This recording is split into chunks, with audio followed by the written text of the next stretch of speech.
you can actually look at your life as a movie. Everybody's life is a movie. Right. And you figure out you're the protagonist of your own story. Wow. What's your goal? And what are the obstacles you've been through? Wow. And, That's good. Mm-hmm. That's good. That's really good. Okay, so you work for Will Smith and did you ever see Will? Yeah, actually, the funny story. I've never met Will Smith, but this is so crazy. So, can we profanity on this podcast? Yeah. Okay, cool. So, Will Smith, I would have to run errands and stuff. One time, I actually had to go get some distilled water for Jaden Smith. That was crazy. I had to go to like 3 different grocery stores because they just didn't have the specific water brand that he had. It's actually funny. I think he has his own water now. Yeah, he does. Yeah, but basically, I think it's called. I had to take a shit. Right? I was in the bathroom. It's a very small bathroom. Yeah, and somebody comes in wearing Jordans. I'm like, first of all, who is this wearing Jordans? Nobody else in this office wears Jordans, right? And I didn't want to go out because when you're taking a shit in a public bathroom, you don't want to be seen. So I wait for them to leave. I walk out, and then all the interns are like, "Oh my gosh, did you see him? Did you meet him?" I was like, "Meet who?" Will Smith was just here. I was like, "Oh damn, no, I was taking a shit." So I never got to meet Will Smith, but we did use the bathroom together. He had on some Air Jordan 3s. That's crazy. I remember it to this day. Oh man, did you go looking for him after you left the restaurant? He had actually left. I think he just ran in and ran out. He had to do something. I don't know, but that's hilarious. I never actually got to meet him. That's pretty cool. So what was the next thing? Next thing after that, so the next summer I interned for BET. So how are you making money? Are they paying you at these internships? No, this one was an unpaid internship. Okay. And Will or BET? The Will Smith one. Okay, unpaid. Unpaid internship. So you got to be willing, if you're going to get into film. You got to be willing to work for free at some point. At some point, you're going to work for free. You think almost everybody that's really in film has that story. Has worked for free. In this climate, that's crazy. I feel like that's even borderline unethical at this point. Yeah. But you got to work for free back then. So basically, I had a Howard alumni friend who was already living in LA. Mm-hmm. She let me stay with her. So I basically crashed on her couch for the whole summer. She lives deep in the valley. Overbrook Entertainment is on Sony Pictures lot, which is in Culver City. So that's like, I basically had to take 2 trains and 3 buses to get to work every day. Every day. Because the valley is like inland more, right? The valley is it's like up. It's like north. The valley. So it's like super north of LA. Like close to Burbank? Or? Yeah, Burbank is considered the valley. The valley. So I was basically like in this city called Van Nuys. Yeah, Van Nuys Boulevard. So the more north you get. And so I had to take 2 trains and 3 buses every day to get there. Was not getting paid. Now that I think about it, I'm like, how was I survive? I think my parents were sending me money every now and then. What about the roommate? Was she tripping or was No. She was amazing. Her name was Dot McDonald. She's actually in the Mecca. Okay. Yeah, we work together frequently. Dope. She's a producer and actress as well. And yeah, that's the thing. I didn't even know her. I actually knew her because I was in an organization. That's the thing about HBCUs. They have organizations. So I was in this organization called Campus Pals, and they basically put on different events and entertain the freshman class or whatever. Yeah. And so that organization is so tight knit. Like we treat it like family. You need something. You need something exactly. You in LA? Call my homegirl. She got a couch you can sleep on. That's exactly how it happened. So I was connected that way, and then we've been tight ever since. And yeah, so a lot of my friends have moved to LA, and I feel like that's pretty much at some point they was either all living together, like 5 people in a 4-bedroom, or this one was living with that one. So right. What's your advice for people who want to move out to LA today? Is that still, and maybe they don't know, maybe they ain't got no HBCU connections. Good luck if you don't got connections, but if you don't have any connections, I'd say North Hollywood, Koreatown. Those are probably going to be the most affordable startup places. Okay. I moved to North Hollywood when I first moved out there. Okay. And it's also it's like the cheapest, but also still relatively nice. North Hollywood is a very nice area. You're not too far from Hollywood. Koreatown is a little dirty. It kind of feels more. It's kind of like city urban vibe. Mm-hmm. But yeah, both safe though. I would say North Hollywood is probably safer. Safer than Koreatown. Okay. You might get jacked a little bit. Possibly, yeah. Yeah. I mean, you could get jacked anywhere. Anywhere. So, I mean, I had some interesting run-ins. I ran into a blood once that kind of tried to shake me down in the street. I was frightened, but I just quickly crossed the street. Also had some run-ins with the Crips as well. Really? Yeah, it was actually it's funny.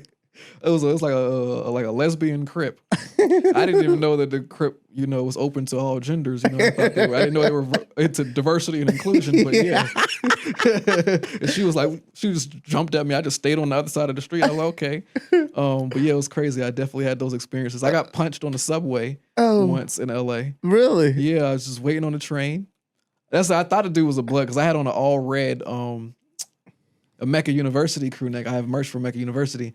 Had on all red. I was just sitting, listen to my music. Next thing I know, this dude punches me, and I'm like, what happens? I run away. I instantly, my first thought, I'm about to run. I don't know if he has a gun or anything. Right. Then as soon as I start running, he was like, wait, no, bro, don't run. No, don't run. They told me to punch you. They told me to punch you. I was like, who was they? And then he just ran off. I'm like, I don't know. I think he was like schizophrenic. He was on drugs. I don't know. But the demons or whatever. The demons or whatever. And Yeah, then he ended up punching this old dude. Oh, my and then the word. old dude started squaring up with him. But they just squared up for like 5 minutes. And then they didn't do anything. And then the security came and locked them up. Wow. That's LA true stories. True story. Yeah. So LA is crazy. So everybody lives with each other. You get punched in the face from time to time, but you make it through. So you're now working for BET Entertainment. Yep, this is this is before I moved there. So BET summer 2015. Okay. I'm interning for BET, and that was a great experience. I got to work the BET Awards. Got to do just work on all, basically the whole slate of what they were doing at BET. So you seeing celebrities, seeing all kind of people, and then so the BET internship is how I ended up getting my first job when I moved there. So I didn't have a job for 3 months. When I moved to LA. So I moved to LA in May 21st, today, like literally May 21st, 2016. Okay. The anniversary. Had no job for 3 months. And then there was this HBCU show that they were making on BET called The Quad. Yeah. And they were looking for HBCU people to have in the writer's room. And I became a writer's room PA. And that was my first writer's room gig. I worked PA means what? Production assistant. Okay. So that's basically, you're just getting lunches, getting groceries, buying supplies, listening in, What type of money are you making? It's pretty good money. I think it's probably like, I want to say it was like maybe like $1,200 a week. Okay. Like $1,200 a week. It's That pretty bad. not bad, especially to start up in LA. Definitely enough to pay my rent. Yeah. It's pretty good. And it's probably even more now because of the strikes and stuff. They've kind of increased the pay for that. So that was my first writer's room job. And then basically, that's the thing in Hollywood, writer's room is like the hardest job to get because you can only get that really through knowing somebody. And usually what happens is they just grab the people that they know from the writer's room to the next show. So when you you basically get on with somebody like the creator of the show, and then whenever they get a new show, if you follow them there. So it's kind of like a word of referral type of thing. And right. That's so kind it's of like everyone's comfortable with who they worked with on the last show. Let's go to exactly. So let's speak. How did you get to the Issa Rae? How did you end up working with her? That wasn't a word of mouth. That was like off of straight skill. So we so after the Quad 2 seasons, they had Insecure had this thing. They had the Insecure on Set contest, and you had to create like a 30-second video pitching why you should be on the show. Okay. And so you had to do it with a friend. So me and my friend, we made this 30-second video. We basically recreated an Insecure trailer shot for shot. Oh. And basically demonstrating like why we're good at what we do. And it just like blew up. Like basically there were so many submissions, but this one got like most of the views. It was like very much clear. It was almost like undeniable. It was like literally the best. Because most people, they were just like sitting in front of the camera saying, that's what I do. But we actually made a little 30-second film. Oh, it got their attention. Yeah. We got the job. And this was the best job I've ever had in my life. Because we got to work in every department. So we weren't just in one station. So we got to be in the writer's room with them. Wow. We got to be in casting, wardrobe, on set for every episode. Really? So I got to see how they make the show. Then we got to see the editing, the post-production process. We got to go on a director scout. So that was basically like, 'cause I didn't go to grad school. Mm-hmm. That was my grad school for filmmaking. Okay. And that was what gave me all the experience needed to produce the Mecca presentation that I have out. So that's basically the thing, my best project that I have right now that's opened so many doors for me. Issa actually gave us money to help produce that. Really? And yeah. So you know Issa? Yeah, I know Issa. Yeah. That's crazy. Yeah, I do know Issa. Yeah, we was there every week. I mean, I used to get her Raisinets. That's her favorite candy. She like dark chocolate Raisinets. Yeah, so we would see Issa every day on set. She's an amazing person. Like, oh my gosh, it was that time period felt like I was in heaven. So I worked on Insecure for 2 seasons. The next season, I was actually a stand-in. What's that mean? A stand-in is basically so when the actors are not on camera, because they don't want to have the actors standing around, you fill in for the actors so they can like get the cameras right and everything. Okay. So I actually was a stand-in for Issa's brother and for Vince Staples. So Vince Staples was in an episode, the Block Party episode. Yeah. So I got to stand in. I think I remember that. Yeah. That's super dope. So yeah, this is really cool. So you still, are they paying you pretty good at that point? Oh, this was great money. So they not only did they give us a stipend, we also got paid weekly, and the hours were crazy.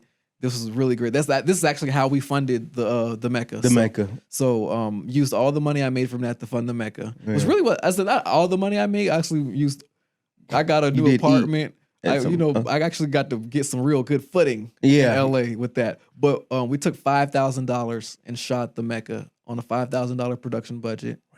And then what we did, this is actually a filmmaking hack right here. So we shot the product. We already got it done. And the most people they do like a Kickstarter. They do crowdfunding. Right. And they're like, we raising money so we can help make this movie. We already made the film. And then we made a Kickstarter and said, help us make this film come to life. But because our Kickstarter was, well put together, because we had behind the scenes photos, so you could actually see that this thing exists. Because people aren't going to just invest in something that they don't see that actually exists. Right. So because we already had the product, we raised $10,000. Wow. So basically we made $5,000 back. Wow. So it's basically got a profit. Yeah, that's awesome. Doing that. And then that